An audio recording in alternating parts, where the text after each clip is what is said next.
CBS 라디오 김현정의 뉴스 쇼. 근로자 300인 이상 기업은 2016년부터, 근로자 300인 미만은 2017년부터 정년을 60세로 의무화한다. 예, 정년 60세 연장 방안이 어제 국회 환경노동위원회 법안심사 소위를 통과했습니다. 아직 최종 절차를 남겨둔 상태에서 크고 작은 우려의 목소리도 나오죠. 예를 들어서 정년 늘어나면 상대적으로 청년 일자리 줄어드는 거 아니냐. 또 호봉에 따라서 임금이 계속 올라가는데 기업들 부담 어떡하느냐. 이런 얘기인데요. 이 법안을 통과시킨 것 국회 환노위 법안심사소위 위원장이세요. 새누리당 김성태 의원 연결합니다. 김 의원님 안녕하세요. 네, 안녕하세요. 김성태입니다. 지금까지는 이제 55세가 의무였는데 이제부터는 300인 이상 모든 기업의 정년이 60세가 되는 겁니까? 예, 그렇죠. 이제 보통 지금까지 우리 법에서는 말이에요. 예. 정년 연장이, 정년이라는 그 법조문이 명확하게 이렇게 정리된 게 없었어요. 그냥, 60세 미만이어야 한다, 이런 정도로, 근거 정도로 해놨지. 그렇죠. 정년은 보통 기업의 사규라든지, 안 그러면 노조가 있는 경우에는 노사 간의 단체 협약을 통해서 정년을 이렇게 정해왔죠. 그런데 어제 이제 법 개정을 통해서 이제 의무 규정을 했어요. 의무적으로. 모든 사업장에서는 한마디로 근로자들의 정년을 60세 이상으로 해야 된다는 그런 형태로 법을 개정했습니다. 300인 이상, 300인 미만 다 포함입니까? 그렇습니다. 이제 300인을 이제 좀 규정한 것은 이 법 시행을 300인 이상과 대기업하고 공공기관에서는 2016년 1월 1일부터 이제 바로 시행이 되는 것이고요. 또 2001년 뒤인 2017년 1일부터는 이제 종업원 300인 미만도 회사도 전부 다 정년 연장을 60세 이상으로 해야 되는 거고, 또 국가라든지 지자체 이런 모든 사업장이 다 60세 이상으로 되는 걸 말하는 겁니다. 예외 사업장도 있나요, 혹시? 예외 사업장이라는 거는 사업장을 통해서 예외적으로 두는 건 아니고요. 가령 고령자가 종사하기 어려운 일이 있습니다. 경호 업무라든지 경호. 이런 그런 경우는 예외 규정을 또 둡니다. 특수한 경우만. 만약 정년 연장 의무를 지키지 않을 경우 그때는 해당 기업한테 어떤 불이익을 주는 건가요? 이 부분은 기업이 이제 불이익을 정년을 지키고 안 지키고가 없습니다, 그냥. 그게 무슨 말씀이세요? 그는 이제 간주하는 거죠. 간주한다. 간주하기. 그러니까 만 60세 이상으로 무조건 기업이 정년을 가져가야 된다는 겁니다. 그렇게 안 하면 부당 노동 행위로 그럼 노동자 소송을 걸 수도 있는. 기업이 처벌받게 되는 거죠. 그렇게 되는 거군요. 자, 그런데 정년 연장과 동시에 노동자의 임금을 조정할 수 있도록 길을 열어주었어요. 그렇습니다. 임금 조정도 가능하다. 이게 바로 임금 피크제 얘기인가요? 그렇습니다. 이걸 좀 쉽게 설명해 주셔야 될 것 같은데. 그러니까 50세까지 임금이 계속 올라가다가 51세부터 떨어진다든지 예를 들어서 이런 거죠. 그러니까 이게 그럼 근로자들 입장에서는 정년만 연장시키고 기존의 임금을 그대로 유지한다 그러면 기업이 그냥 버텨내지를 못하죠. 노동자 입장에선 너무 좋지만 기업 입장에선 부담이 너무 크다. 기업도 또 생각해야 되니까요. 그러니까 일정 부분 근로자들한테는 정년 연장에 이렇게 혜택을 고령화 시대에 가져가면서 또 한편으로는 기업 입장에서는 근로자가 일정 연령이 되면은 정년이 늘어난 만큼 이제 이렇게 임금을 단계적으로 조금씩 삭감하는 제도. 이걸 이제 임금 피크제 아닙니까? 그래서 어제 법 조문에도 정년 연장도 의무적으로 가야 되지만은 또 기업 입장이나 또 근로자 입장에서도 임금 체계를 이제 조정하는 걸 임금 체계 개편도 동시에 가야 된다. 임금 체계 개편도 의무입니까? 이 임금 체계 개편도 하여야 한다. 그러니까 이제 해야 되는 걸로 이렇게 해놓은 거죠. 임금 조정도 의무예요? 그렇습니다. 의무조항. 임금 피크제입니까, 그게 바로? 만일 기업 입장에서 기업주가 법조항은 이렇게 있지만은 나는 우리 회사 근로자들 그냥 60세까지는 자기가 받던 임금 그대로 유지하겠다 이렇게 하면은 그건 또 예예요. 물론 그거는 아니겠습니다만 그러면은 기업이 임금의 그 부담을 가지고 임금을 조정을 하자 그러면은 근로자나 또 노동조합 단체에서도 그걸 협의해야 되는 거예요. 협의까지가 의무인 건가요? 아니면 노조가 그러면 그 협상을 정년만 연장의 혜택을 보고 예. 만일 협상을 뭐 이렇게 받아주지 않거나 또 노사 간의 협상이 이제 불일치됐을 때는 노동위원회에서 이제 중재 조정을 하는 거죠.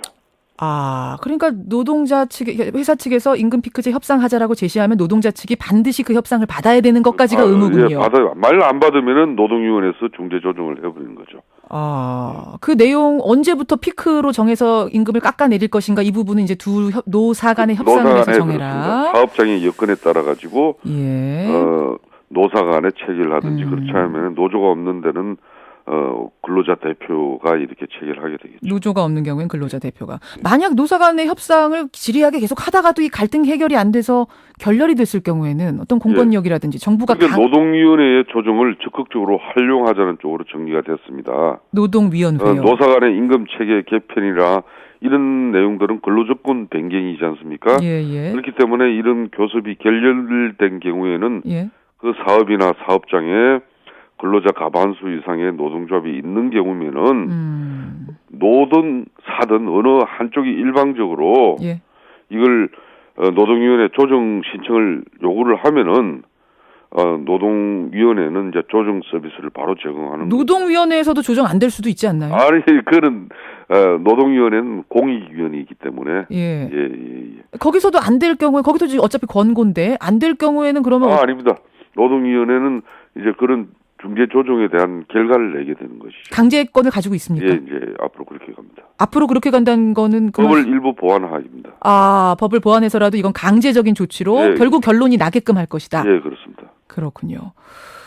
알겠습니다. 그런데 이제 임금 피크제가 이렇게 도입이 되면 정년 연장의 취지 훼손되는 거 아니냐, 기업이 악용하는 거 아니냐 이런 우려하는 노동자분들도 계시더라고요. 이제 우려되는 게 지금 이제 대한민국 전체 경제활동 인구 중에 10% 정도만 이제 노조가 있거든요. 그렇죠. 노조가 있는 회사에 근무를 하고 있는데, 그러면 뭐 전체 우리 사회에 이제 노조가 없는 그런 많은 기업들이 있어요. 그럼 이때는 회사가 또 일방적으로 근로자들에게 정년 연장이라는 이런 핑계 때문에 근로자들의 임금을 무분별하게 삭감해 볼 수도 있지 않느냐. 바로 그 부분이죠. 예, 노동자 대표라는 것도 뭐 결국은 사측 대표와 친한 사람일 수도 있는 거니까. 그렇습니다. 그래서 만약에 이제 노동조합이 없는 경우에는 그런 임금 체계 개편을 지역 규칙의 불이익 변경이 될 수 있기 때문에 근로기준법에 따라서 이 근로자 과반수 이상의 동의가 필요해요.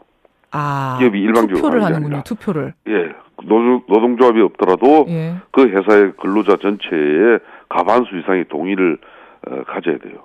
그렇기 때문에 요즘 세상은 아무리 노조가 없더라도 회사가 일방적으로 그렇게 가져가면은 이 근로자들이 노동 이 구제 신청을 항상 많이 합니다. 알겠습니다. 그런 분들 보완할 부분들이 많다는 거 임금 피크제에 감안을 좀 해주시고요. 또 하나 논란이 청년 일자리 문제입니다. 그렇습니다. 아니 이렇게 노년층의 정년을 연장해버리면 청년들 가뜩이나 자리 없는데 어떻게 하느냐 이런 걱정들 지금 청취자 문자로도 많이 들어오거든요. 어떻게 생각하세요? 지금 현재 유럽 같은 경우는요.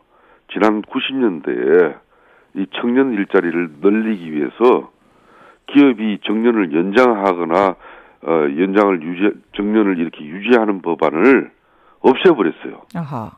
그렇게 해서 이제 청년 실업, 청년 일자리를 좀 많이 늘려주려고 한 10년간 그렇게 유지를 해보니까 그렇게 정년을 올리는 것도 금지시키고 기존 정년도 제도도 없애버렸는데도 10년 동안 그 법을 이렇게 운영을 해보니까 결론은 청년 일자리가 그 법 효과로 이렇게 늘어나는 게 아닌 걸로 나왔거든요. 그러니까 정년이 연장된다고 해서 신입사원 자리가 줄어드는 것도 아니고 이 일자리가 마냥 늘어나고 그렇지 않다는 거예요. 별 영향을 안 준다고요? 다만 이 인구 통계학적 분석을 보면은 2017년도부터 우리나라가 지금 생산 가능 인구가 현격하게 감소해요. 그렇죠. 그리고 65세 인구 비율이 14% 이상을 이제 넘어갑니다.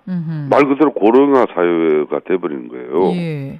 또 대졸자 수도 이제 감소합니다. 지금 현재 추세로면요.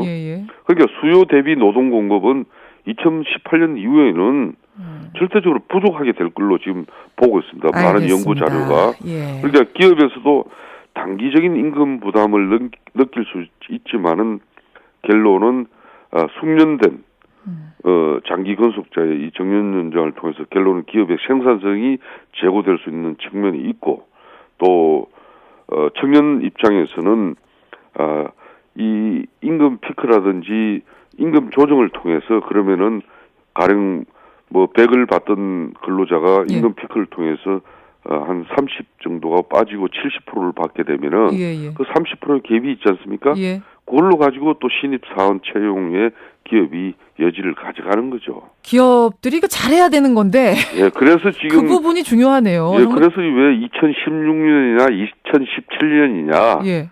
이걸 즉각 시행하지 않고 이런 질문도 많이 하잖아요. 그렇죠. 이게 이제 그렇습니다. 지금 기업들이 이제 인력 수급 계획이라든지 인력 조정 계획 이런 것들이 뭐 1년에 되지도 않는 거고 2, 3년은 걸쳐져야 조절할 기회를 우리 회사의 준다는 근로자들을 말씀이시군요. 앞으로 60세까지 정년을 올리면 알겠습니다. 그 대상이 몇 명이고 그러면은 뭐 이렇게 전체적인 인력 수급 조정 계획이 서는 거죠. 그래서 네. 좀 일정적 유예 기간이 필요하다는 겁니다. 김성태 의원님 지금 30초 남았는데 이 질문이 많이 들어와서 제가 하나만 할게요. 예. 7272님. 정년 60세 연장 좋다. 그런데 2016년부터 시작하면 만약 2015년 12월 31일에 퇴직이 걸리는 사람은 어떻게 되는 거냐? 참 안타깝지만은 이 법상으로는 안 됩니까? 그 회사가 뭐 어떤 예외적으로 인정해 주지 않는 한은 좀 어렵죠. 예. 시비가 거기서 걸리겠군요. 그래서 좀 그런 예. 시비가 좀 많이 걸립니다, 이게. 알겠습니다. 예. 여기까지 오늘 말씀 듣겠습니다. 고맙습니다. 예, 감사합니다. 예, 새누리당 김성태 의원이었습니다.